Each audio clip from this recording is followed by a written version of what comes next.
UK embassies in Pakistan prompt officials not to visit Islamabad's Marriott hotel. ये statement अपने आप में बहुत इंपॉर्टेंट है क्योंकि मैरियट होटल पाकिस्तान की कैपिटल का सबसे बड़ा होटल है। कैपेसिटी के हिसाब से, ओवरऑल स्ट्रक्चर के हिसाब से भी आप देख लो। वैसे मैं आपको ये बता दूं, मैरियट होटल ऐसा नहीं है कि सिर्फ आपको पाकिस्तान में मिलेंगे। जिस तरीके से मैकडोनल्ड्स चेन है रेस्टोरेंट्स की, दुनिया भर में आपको मिलेगा मैकडोनल्ड्स, उसी तरीके से मैरियट होटल भी एक चेन है। इंडिया में भी बहुत सारे मैरियट होटल है, यूएस में, यूरोप में। तो जो पाकिस्तान की कैपिटल में इनका सबसे बड़ा मैरियट होटल है, उस पर अटैक हो सकता है, ये कहा है यूएस और यूके की एम्बेसीज ने। और जैसे ये वार्निंग सामने आई है ना, पूरे पाकिस्तान को याद आ गया 2008 का मैरियट होटल अटैक और उस वक्त भी किस तरीके से यूएसए की इन्वॉल्वमेंट अफगानिस्तान और पाकिस्तान में बढ़ रही थी। तो डिस्कस करेंगे यहाँ पर हुआ क्या था उस वक्त, आज के समय वार्निंग किस बारे में है, बहुत कुछ आपको जानने को मिलेगा। मगर आगे बढ़ने से पहले आपसे क्वेश्चन पूछूंगा।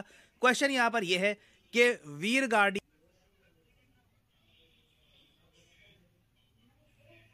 अस्सलाम वालेकुम वरहमतुल्लाहि वबरकातुहू। अज़ीज़ान मिल्लत इस्लामी, आप तमाम उम्मती को अबू फजल की तरफ से सलाम अर्ज़ है। घर में बड़ी पर्दा नशीन इज़्ज़तदार माँ और बहनों को अबू फजल की तरफ से सलाम अर्ज़ है। बहरहाल अल्लाह से उम्मीद है आप लोग खैरियत से होंगे, अल्लाह की हिफाजत में होंगे।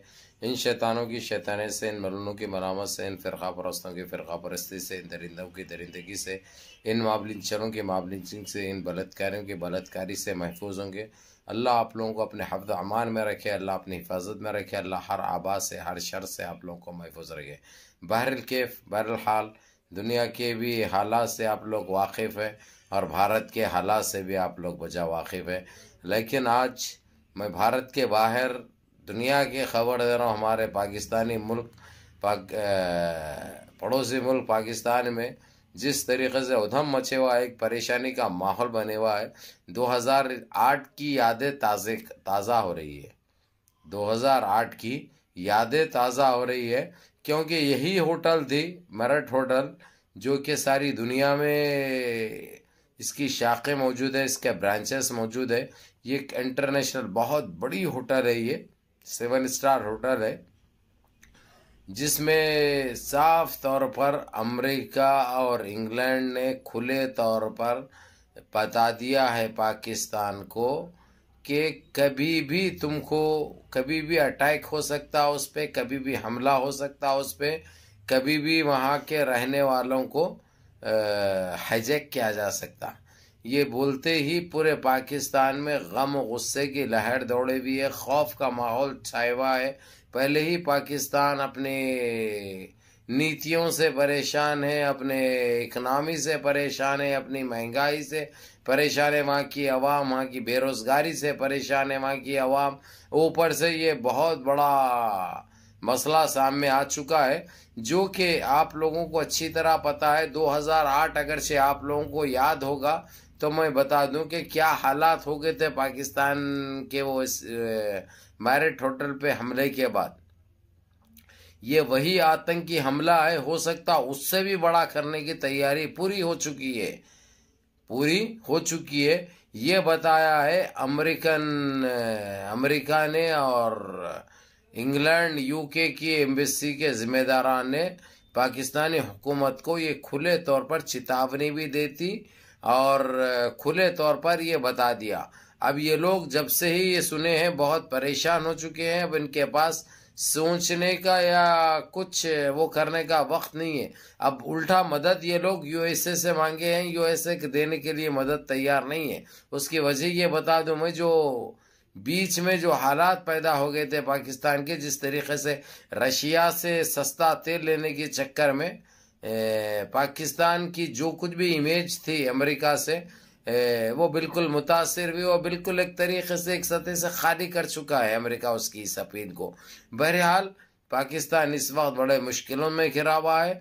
अगरचे मेरठ होटल पर हमला हो गया अगरचे, तो पाकिस्तान बिल्कुल ही ऐसे ही इकनॉमी उनकी ख़त्म हो चुकी है। ये लोग बिल्कुल रोड पे आ जाएंगे, ना इनको कोई सहारा दे सकता है, ना इनको कोई बचा सकता है। ये बात एक हकीकत है, ये बात एक सच्चाई है। ये क्या है भाई, ये लोग अगरचे चेतावनी दिए हैं, वार्निंग दिए हैं, पाकिस्तान को सावधान किए हैं, पाकिस्तान को बताए हैं तो इसमें मैं ये आप लोगों को ये बताऊंगा कि कितनी सच्चाई होती है। 2008 में भी ऐसे ही ये लोगों को बता दिया गया था। उसके बाद पाकिस्तानी हुकूमत गफलत बरती और उसका नतीजा आप लोगों के सामने आया। पाकिस्तान के तकरीबन 3 साल 2011 तक ऐसा हो गया था कि जो है सो पाकिस्तान बिल्कुल नए के बराबर होके रह गया था। अब ये तो और बड़ा हमला होने जा रहा है। इसमें कितने जाने जा सकते हैं, क्या हो सकता है, आप लोग खुद अंदाजा लगा सकते हैं। मेरिट होटल कौन सी सतह की होटल है और कितने आदमी वहां पे होटल में रहते हैं। लेकिन अब ये बता दूं मैं आपको कि जैसा ही ये मालूम हुआ है, लोगों को अभी देना बंद कर दिए हैं। जितने लोग बाहर से आते हैं बैरूनी ममालिक से, वीआईपीस, उनको भी वहां पे नहीं दे रहे हैं अभी रूमें। उनको दूसरी होटल मुंतकिल किया जा रहा है। जो लोग रह रहे थे वहां पर उनको भी बाहर भेजा जा रहा है, दूसरे होटलों में भेजा जा रहा है। जो कि एक बहुत अफसोसदा बात है कि ये लोग अपने मुल्क में रहते हुए भी, अपनी हुकूमत रखते हुए भी, ये लोग वो बंदोबस्त नहीं कर सक रहे हैं। इतना डर और खौफ का माहौल है जो मैं आप लोगों को अल्फाजों में बयान नहीं कर सकता। आप लोगों को नहीं बता सकता कि अब पाकिस्तान चीखने और चिल्लाने पे आ चुका है और सब पड़ोसी ममालिक से मदद मांग रहा है। लेकिन कोई भी क्या मदद कर सकते हैं इसकी? जब ये खुद नहीं कर सकता कुछ भी, तो दूसरे क्या कर सकते हैं? सिवाय दुआ कर सकते हैं और मशवरा दे सकते हैं। इसके अलावा कोई दूसरा कुछ भी नहीं कर सकता। अब ये चीज सामने जैसे ही आई है, पाकिस्तान की हुकूमत ने अपनी कैबिनेट को लेकर और जितने कमांडर्स है, बड़े इनके सीनियर कमांडर्स, एक बैठक बुलाई है, बातचीत जारी है कि ये इस बहरीन से कैसा निकला जाए, इस मुश्किल से कैसा निकला जाए, इस हमले को कैसा रोका जाए। उनका इसके ऊपर बातचीत चल रही है। ये बड़ी मुश्किल खड़ी है इस वक्त, मैं ये बता दूं आप लोगों को। बड़े और वहां पे ये एरिया भी इस्लामाबाद का तकरीबन जितना वो होटल के आसपास घरे हैं या कुछ भी हैं, उन सब को भी खाली करने के लिए वार्निंग हुकूमत की तरफ से वहाँ की मिलिट्री, वहाँ की पुलिस मिल के काम कर रही है। बता चुकी है वहाँ की अवाम को ये खाली कर दो वहाँ से, क्योंकि खतरा लाक हो चुका है। अब जरूरी नहीं है कि जो है सो मेरे होटल के ऊपर हमला हुआ तो जो है सो दूसरे आजू बाजू के घर महफूज रहेंगे। नहीं, बिल्कुल नहीं रह सकते, क्योंकि हमला अगरचे कोई खतरनाक हो गया, अगरचे ताकतवर हो गया, तो घरों पे भी असर होता और घरों में रहने वाली जानों के ऊपर भी खतरा लाक हो चुका है। तो बहरहाल मेरे अजीज दोस्तों, मेरे भाइयों, मेरी माँ और बहनों, हालात दुनिया में हर तरफ ऐसे ही जा रहे हैं। हर जगह परेशानी का माहौल है, हर जगह परेशान है लोग। पहले ही महंगाई से मर रहे हैं, पहले ही बेरोजगारी से मर रहे हैं, पहले ही गंदी सोच, गंदे विचार, गंदी जहनीत का शिकार है। ऊपर से ये चीज अब ये करने कौन जा रहा है? आप लोगों के दिलों में ये बात, दिमागों में ये बात खटक रही होगी। मैं खुले तौर पे आप लोगों को बता दूं, ये चेतावनी दी है अलकायदा ने। अलकायदा जो बोलता है, आप लोगों को अच्छी तरह पता है किस तरीके से ये अपने बात को मनवाता है और बात को अपनी साबित करता है, सही साबित करने की कोशिश करता है। इससे अमेरिका और यूके खुले तौर पर बता चुका है पाकिस्तान को। अभी थोड़ी देर पहले न्यूज आई है, आते ही उनकी इंटेलिजेंस से देते ही पाकिस्तानी हुकूमत को बता दिया, अब उसकी ये जिम्मेदारी खत्म हो चुकी है। 2008 में भी ऐसे ही बताया था, ये लोग ऐसे गफलत बरते, उसका नतीजा आप लोगों के सामने आया। 3 साल तक रोडों पर रहे, खाने के लिए खाने नहीं, पीने के लिए चप्पल नहीं, वो हिसाब हो गया था। इधर उधर से जो है तो लोगों से मदद मांगे, दुनिया के कर्जदार हो गए थे वो टाइम पे। अब लेकिन अब जो मसला है ये उससे बड़ा और उससे खतरनाक होने वाला है। ये चीज तो साफ हो चुकी है। बहरल कैफ, हम अल्लाह से दुआ करेंगे कि अल्लाह सारी दुनिया में अमन अमान कायम कर दे, सारों को परेशानियों से बचा दे और सारे परेशानी हालात से बाहर निकल जाए, ताकि सारी दुनिया खुश और खुर्रम रह सके।